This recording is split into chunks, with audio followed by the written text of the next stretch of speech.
বাড়িতে যখন সব আত্মীয় স্বজন আসে একসাথে তখন বাড়ির পরিবেশটাই কিন্তু আলাদা হয়ে যায়, একটা পুরো চারিদিকে খুশি খুশি ভাব। আর দেখো বাড়িতে কিন্তু সবাই চলে এসেছে, আমার শাশুড়ি মা, আমার বর, তারপরে আমার বোনের মামি শাশুড়ি, মামা শ্বশুর সবাই কিন্তু চলে এসেছে। আর আমার বরের অফিস ছিল, ওই কারণেও কাজ টাজ করে তারপরে তাই বিকালবেলায় এসেছে মার সাথে।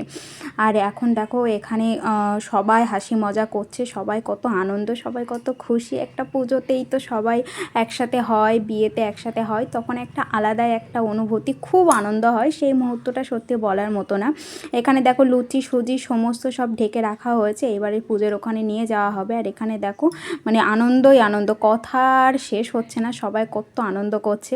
আর এখানে এইবারে ফল টল ধুয়ে রাখা হয়েছে, এবার আমি ফল কাটতে বসবো। পুজোর ওখানে তো ফল টল কেটে দিতে হবে, তো ওইগুলো এখানে সমস্ত সব ধোয়া হয়ে রাখা রয়েছে।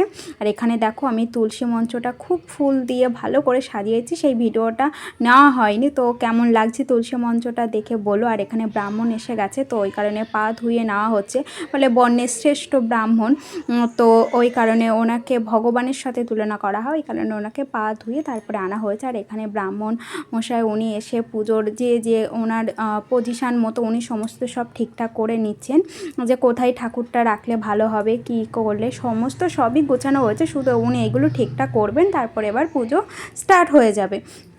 তো আর কিছুক্ষণের মধ্যে পুজো শুরু হবে, তারপরে এবারে সমস্ত সব ভিডিও আসছে।